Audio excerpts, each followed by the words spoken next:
15 ଲକ୍ଷ ଟଙ୍କା ପାଇଁ 50 କୋଟିର ଜାହାଜ ପାରାଦୀପ ବନ୍ଦରରେ ଅଟକ ରହିଛି। ଜାହାଜ MV ପର୍ପଲ ଫର୍ଚ୍ୟୁନକୁ ଅଟକ ରଖିବା ପାଇଁ ନିର୍ଦ୍ଦେଶ ଦେଇଛନ୍ତି ମାନ୍ୟବର ହାଇକୋର୍ଟ।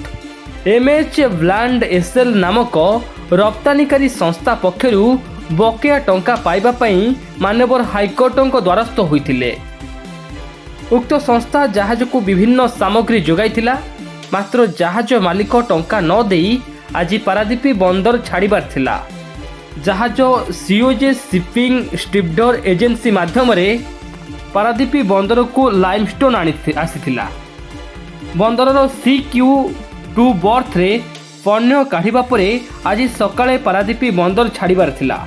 ଯୋଗାଣ ସାମଗ୍ରୀ ସୁଧ ଓ ମାମଲା ପରିଚାଳନା ଖର୍ଚ୍ଚ 15 ଲକ୍ଷ ଟଙ୍କା ନ ଦେଇ ଜାହାଜ ପାରାଦୀପ ଛାଡ଼ିବା ପାଇଁ ଯୋଜନା କରୁଥିବା ସଂସ୍ଥା ପକ୍ଷରୁ କୋର୍ଟଙ୍କୁ ଅବଗତ କରାଯାଇଥିଲା।